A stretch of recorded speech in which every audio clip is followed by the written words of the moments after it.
दोस्तों, स्वागत है आपका न्यूज निवारण टीवी पर। दोनों सदनों में वक्फ बोर्ड बिल पास हो चुका है और अब ये राष्ट्रपति के पास जाएगा और इसको कानून बनने से कहीं ना कहीं कोई रोक नहीं पाया।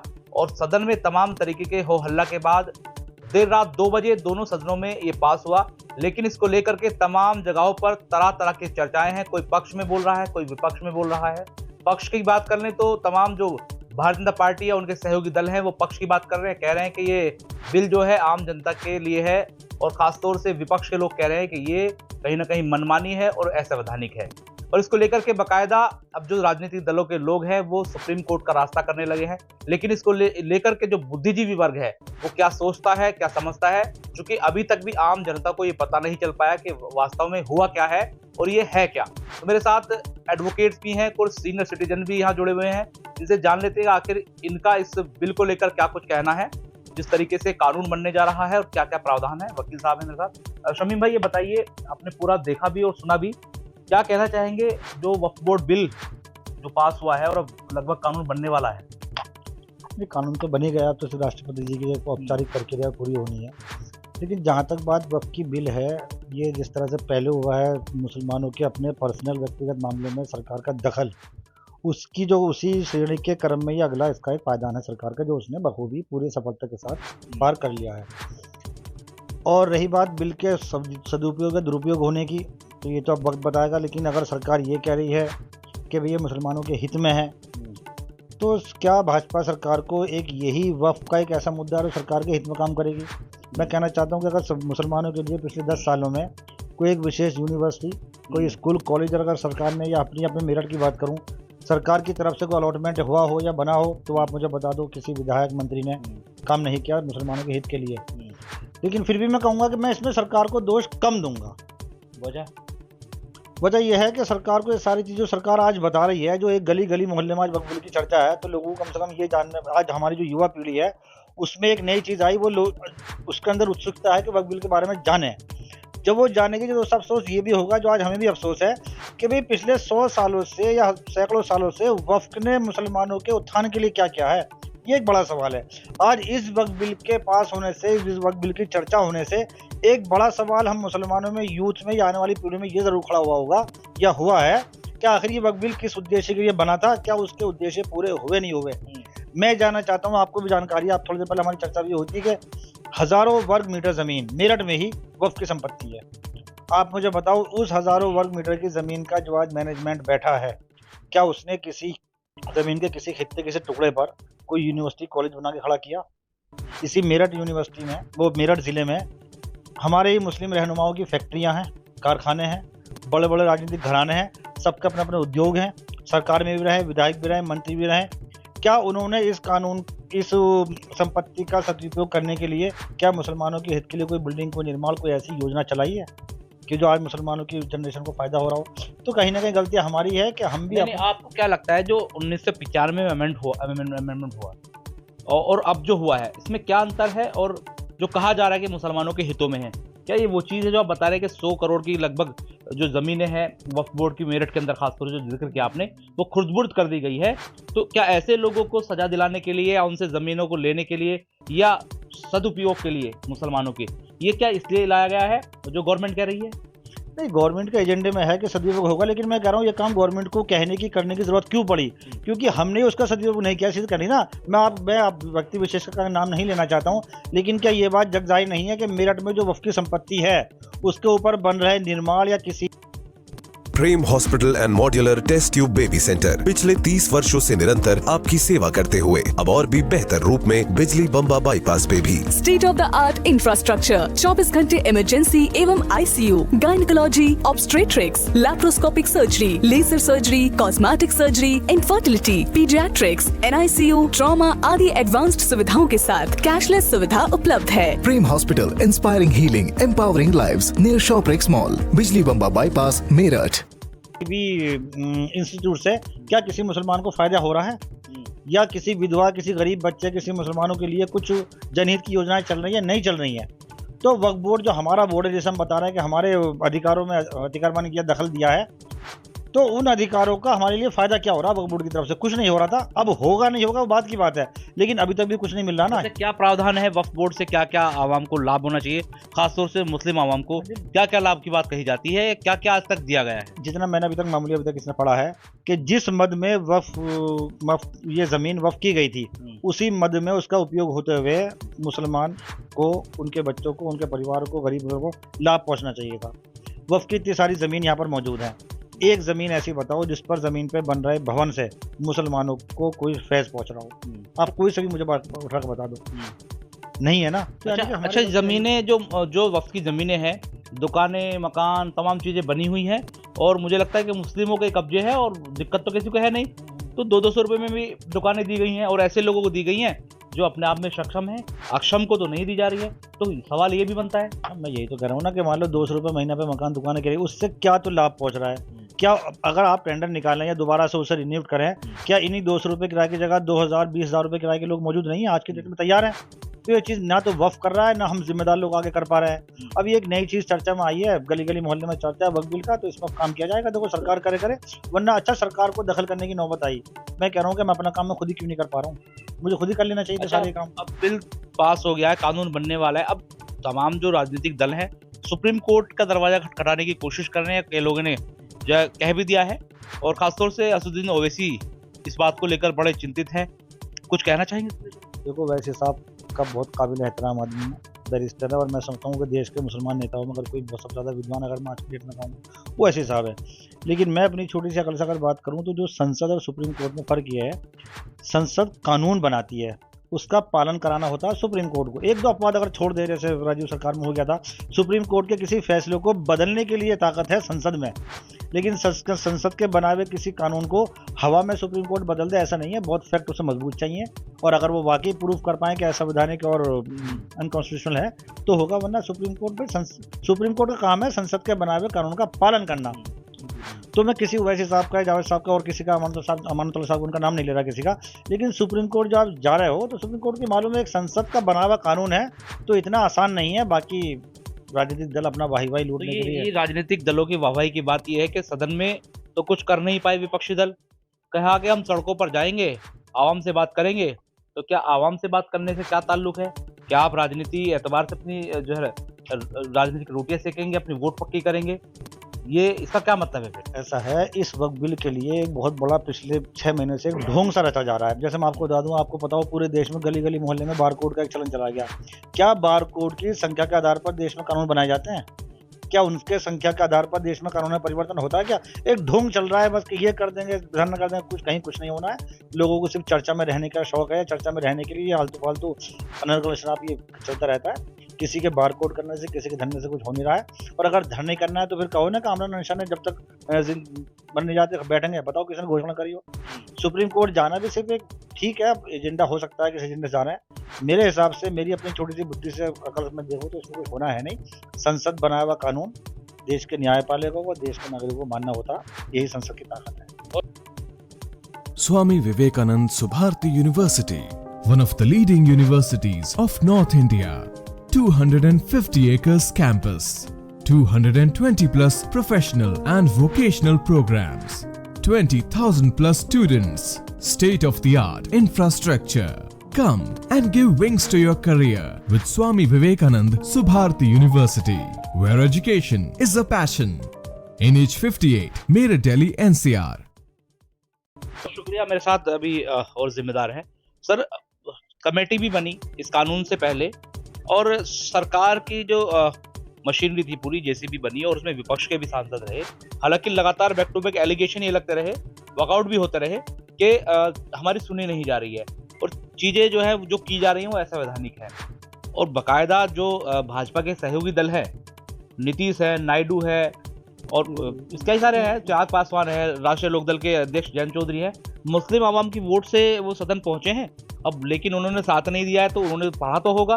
क्या लग रहा है आपको कि वास्तव में जो बिल बन रहा है या बन गया वो सही है या असंवैधानिक है, जो विपक्ष के नेता कह रहे हैं? इससे आवाम का नुकसान है या फायदा है, या उन लोगों का नुकसान है जो कब्जा करके बैठे हैं, उनका फायदा है? क्या लगता है आपको सर? देखिए, बीजेपी इस टाइम में जो भी काम कर रही है वो हिंदू को खुश करने के लिए कर रही है, ताकि हिंदुओं से वोट दे सके। बाकी मुसलमानों को क्या फ़ायदा होगा ये तो वक्त बताएगा, लेकिन उसे हिंदू को ज़रूर उसने खुश कर दिया है। ये करके देखो, हमने मुसलमानों को इस तरीके से हमने पाबंदी लगा दी है, दबा दिया है, क्योंकि 3 तलाक का जो मसला लाए थे वो भी मुसलमानों के लिए था, ना उससे हिंदू को किसी को फ़ायदा होने वाला था, लेकिन वो ला कर उन्होंने 1,00,000-2 लाख को मुसलमानों को अंदर कर दिया। और अभी यही होगा, इसमें मुसलमानों के लिए मसले उखाड़े जाएंगे, मुसलमानों को तंग किया जाएगा, बाकी और कुछ नहीं है इसमें। मतलब जो गवर्नमेंट ये कह रही है कि मुस्लिमों का फायदा है, ये खाली कोरी बेकार की बातें हैं, फायदा नहीं है, वो तो अपना एजेंडा सेट है। देखिए, उसके 240 MP हैं, उसने कोई एक आध मुसलमान MP दिया, राज्यसभा में भेजा। आप कहते हैं अल्पसंख्यक मंत्री, वो भी एक रिजू को बनाया हुआ है, मुसलमान तो एक भी नहीं है इनकी कैबिनेट में, तो ये मुसलमानों का क्या फ़ायदा करेंगे? जो भी काम लाते हैं मुसलमानों को परेशान करने के लिए, दुनिया ढूंढती है, ज़मीन के अंदर से तेल ढूंढती है, सोना ढूंढती है, यूरेनियम ढूंढती है, ये मस्जिदों के अंदर से मस्जिदें ढूंढ रहे हैं, तो इनका क्या लॉजिक है? तो क्या मतलब, इससे क्या मतलब है? क्या 80 बनाम 20 वाला एजेंडा है? बिल्कुल सेम टू सेम।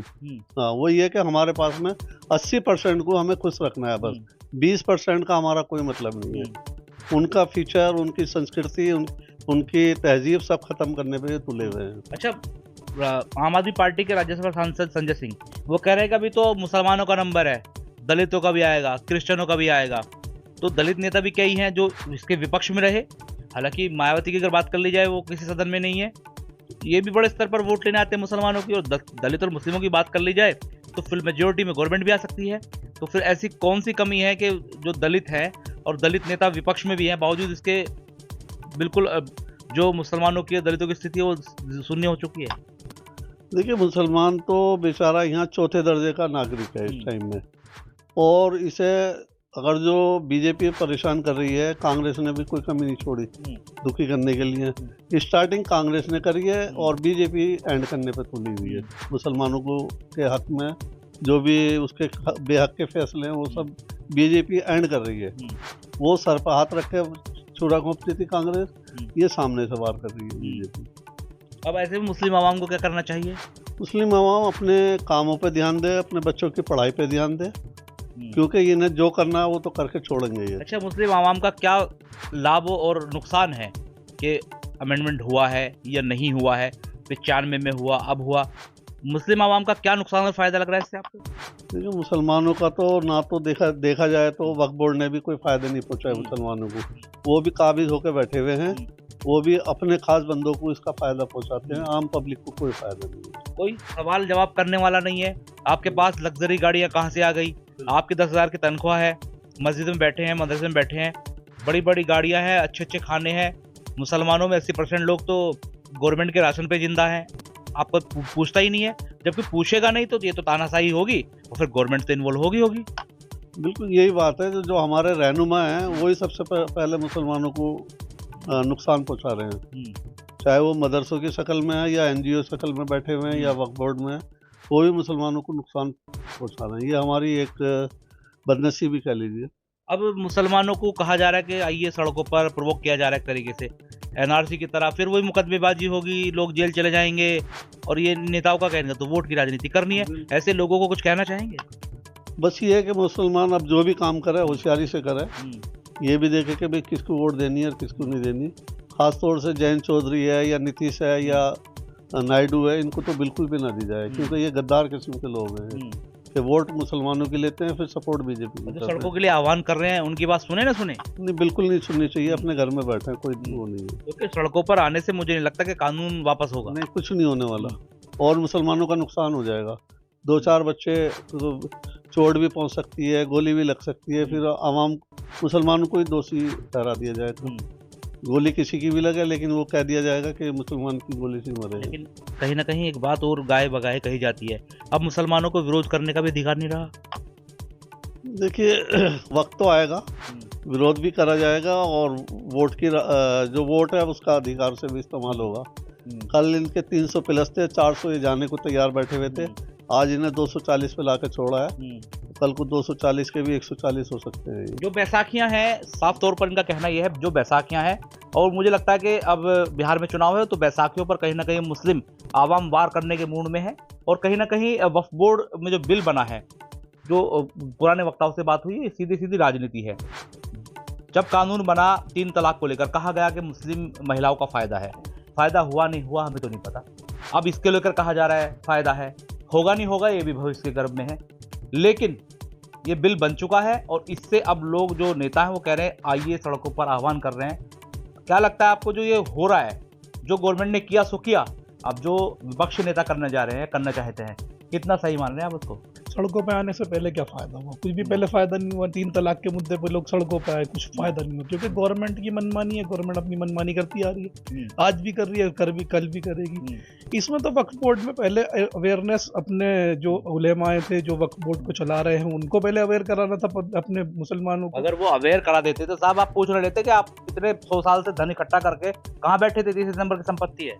तो सर तो ठीक है कि वो बीजेपी गवर्नमेंट के पास चला गया, वो ज्यादा बेटर है, पब्लिक का फायदा होगा उसके अंदर। आज तक तो मुस्लिम का कुछ फायदा नहीं हुआ। वक्फ का तो मतलब ये था कि मुस्लिम का फायदा होना था उसके अंदर, उसमें हॉस्पिटल बनने थे, कॉलेजेस बनने थे। अभी क्या, मुस्लिम को देखो 90% जितने मुस्लिम है उनके अंदर 90% अवेयर है, अनएजुकेटेड है, 10% मुस्लिम एजुकेशन ले रहे हैं बस।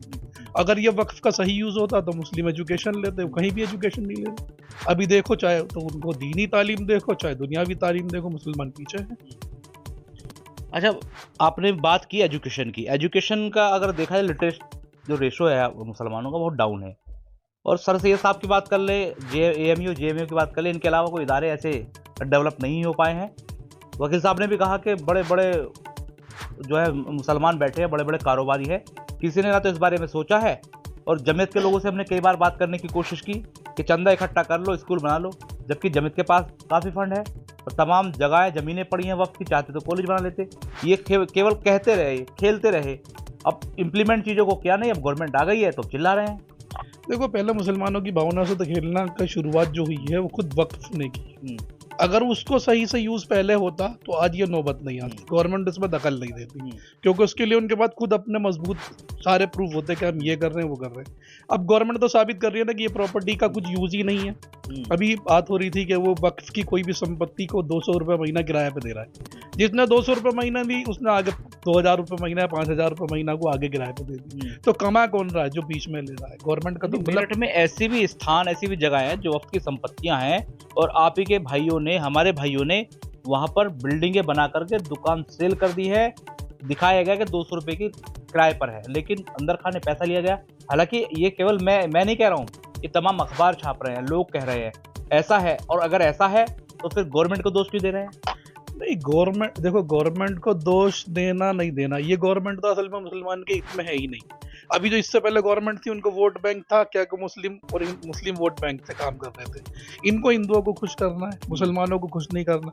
तो वो मुसलमानों के खिलाफ तो जो भी करेंगे, बट इसके अंदर तो हमारा खुद का भी अपना बहुत बड़ा मतलब ड्रॉबैक रहा है कि जब आप बोल रहे थे कि उन्होंने संपत्ति पर अपनी दुकानें बना ली या जो भी कुछ कर लिया, तो वो हुआ क्यों? उसमें कहीं ना कहीं जो हमारे जो वक्फ बोर्ड को चलाने वाले संचालक हैं उन्होंने काम किया है, उन्होंने अपनी जेबें भरी हैं, पब्लिक का फायदा नहीं होने दिया। पब्लिक का फायदा होना चाहिए था, पब्लिक का तो कोई फायदा नहीं हुआ। तो उससे बेहतर तो गवर्नमेंट के पास चली कि कुछ ना कुछ फायदा होगा। अच्छा, आपको नहीं लगता कि जो एकजुटता, जो हम लोगों की एकजुटता है, मुस्लिमों की एकजुटता है, एकजुटता ना होने की वजह से, इकट्ठा ना होने की वजह से लोग फायदा उठा रहे हैं? अगर इकट्ठे होते तो शायद एक पार्टी को वोट करके हक मांग लेते। अब जैन चौधरी को वोट देनी है साहब, अखिलेश को वोट देनी है, कांग्रेस को वोट देनी है, ओवैसी साहब को वोट देनी है, मायावती को वोट देनी है। अब ये वोट खेल कर और जो है जो नुकसान हो रहा है मुस्लिम आवाम का, उसकी भरपाई तो होगी नहीं, बिल्कुल भी नहीं होने की।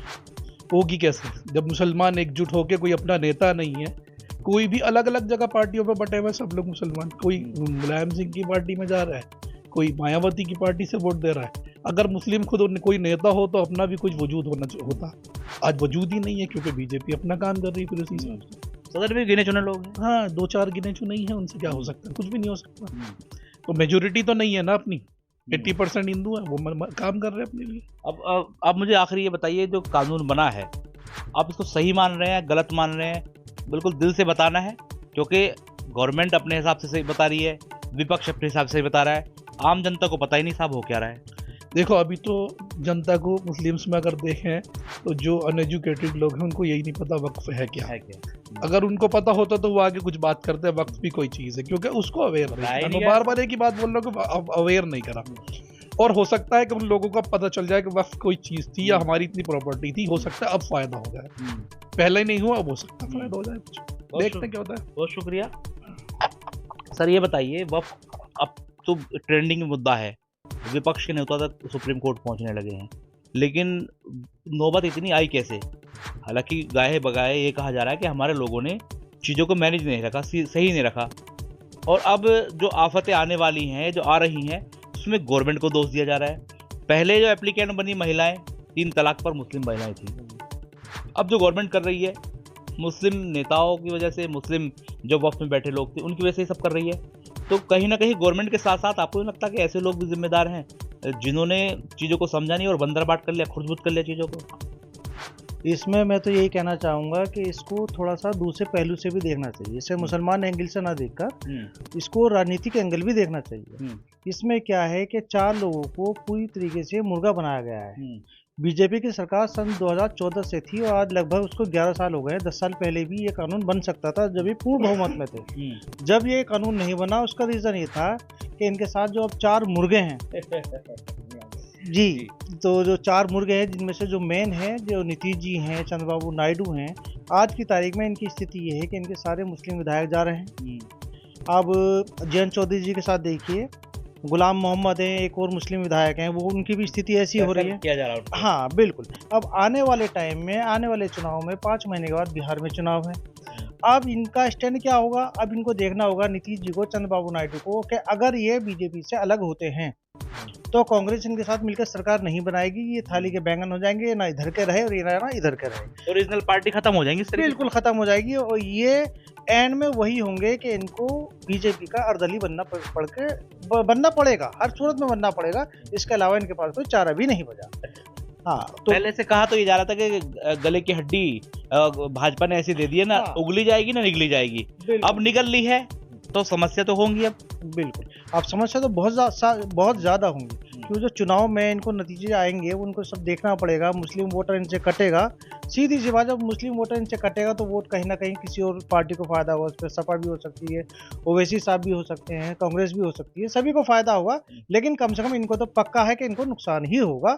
और यही वजह है कि इनकी रीजनल पार्टी खत्म करने के लिए ही बीजेपी ने चाल चली है, कि ताकि ये लोग आगे से जो अब दावेदार थे सरकार बनाने के, आगे के दावेदार नहीं होंगे और ये लगभग खत्म से हो लेंगे। देखिए, ये एक ही तीर से 2 शिकार वाली बात है।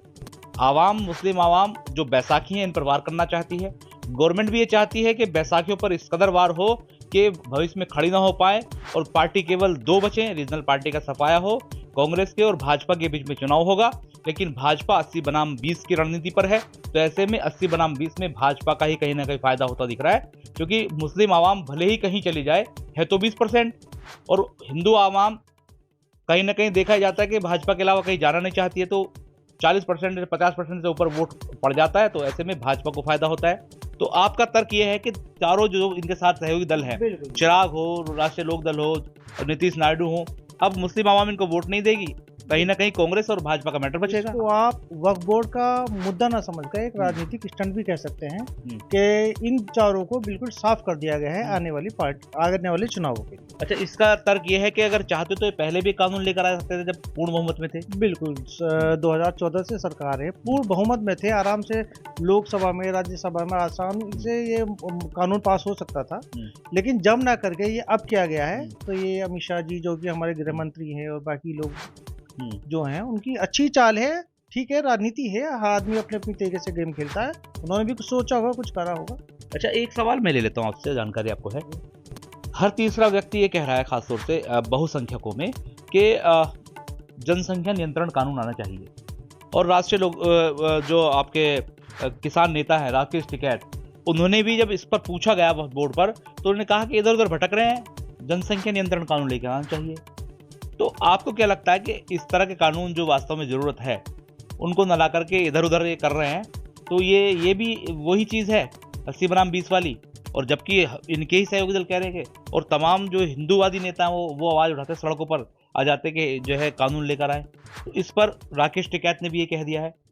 हालांकि राकेश टिकैत के साथ बहुत सारे मुस्लिम चलते हैं, उनको तो ये है कि भाई जवाब मैं कहूँ क्या, तो उन्होंने यही कह दिया है। हालांकि उनको कहना नहीं चाहिए। देखिए, जनसंख्या का मुद्दा जो है ये सीधा सीधा मुस्लिम कम्युनिटी से जोड़ा जाता है। जनसंख्या का मुद्दा ये नहीं है, जनसंख्या तो सभी की बढ़ रही है। अगर आज मुस्लिम की नहीं जोड़ा जाता है ना, लेकिन ऐसा है नहीं ना, ऐसा है नहीं, क्योंकि आप ये देखिए आज भी अल्पसंख्यक में मुस्लिम है। अगर जनसंख्या इतनी बड़ी भी होती तो ये बिल्कुल बहुसंख्यक होते, तो ऐसा कुछ नहीं है। आप हिंदू हो मुस्लिम हो, सभी में जनसंख्या अच्छी हो रही है। बड़े बड़े नेताओं के बहुत ज्यादा बच्चे हैं, तो ये मुद्दा कम से कम जनसंख्या का तो नहीं। मेरा कहने का मतलब ये है कि इस तरह के कानून आ रहे हैं, जिसकी मांग हो रही वो आ नहीं रहा है। भाई मुसलमानों के खिलाफ जो कानून है, ये ऐसा कहना लोगों का, ये वक्फ बोर्ड वाला मुसलमानों के खिलाफ है, जो सबके हित में है, जो सब मांग कर रहे हैं। बड़े बड़े नेता हैं, हिंदुवादी नेता है, मुस्लिम नेताओं ने क्या मांग की है, अब किसान नेता भी मांग करने लगे, उस पर विचार क्यों नहीं हो रहा? मेरा कहने का मतलब ये है कि क्या केवल और केवल राजनीति हो रही है, या जो मुद्दों पर जिन पर बात होनी चाहिए, जिन पर करनी चाहिए, उनको भूल गए हैं?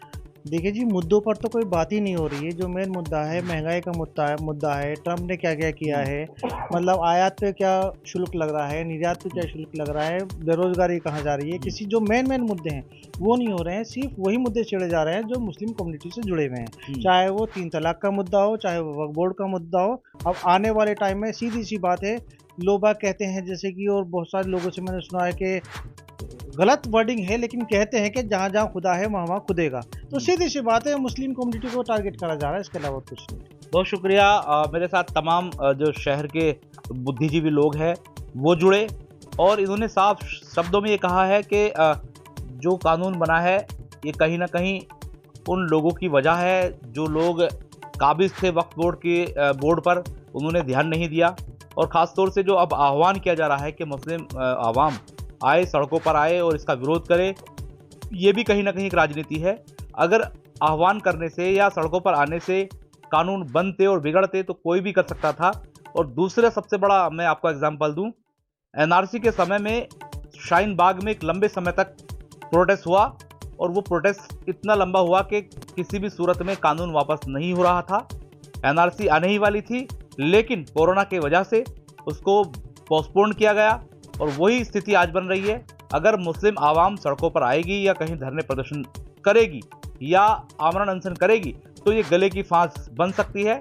किसी भी सूरत में सरकार वापस नहीं हटेगी, और चूंकि आवाम को समझना होगा कि जो बिल बन चुका, जो कानून बन चुका है वो बन चुका है। किसी के हो हल्ला करने से कानून नहीं बदला जाएगा, और बड़े स्तर पर मुस्लिम जो युवा हैं उन पर मुकदमे लगते हैं, और जीवन में ना तो वो नौकरी कर पाते हैं, ना वो बाहर जा पाते हैं। तो ऐसे में अलर्ट रहे। कोई आपसे कहे कि आइए सड़कों पर, बिल्कुल नहीं जाइएगा, कुछ नहीं होने वाला है। ये मैं आपको इसलिए बता रहा हूँ कि जितने बुद्धिजीवी लोग हैं, जब मेरी बात होती है तो सब यही कहते हैं कि बरगला करके कुछ नहीं होगा। होता तो सदन में होता, अब सड़कों पर क्या होगा? जो लड़ाई सड़कों पर लड़ी जाती थी वो और दौर था, अब सदन में लड़ाई होती है, तो वहाँ कानून बन चुका है। तो बुद्धिजीवियों ने जो कहा है वो आपने सुन लिया, या सुन लीजिए। इन्होंने जो कहा है वो ठीक कहा है। हम लगातार इस पर बात कर रहे हैं और आगे भी करते रहेंगे। जो राय है वो लेते रहेंगे, लेकिन वक्फ बोर्ड बिल बन चुका है, ये सच्चाई है। सुप्रीम कोर्ट जाइए, कहीं भी जाइए, लेकिन जो हमारे लोगों की कमी थी वो कमी अब कहीं ना कहीं हमारे लोगों के लिए नासूर बनने जा रही है। फिलहाल दीजिए इजाजत।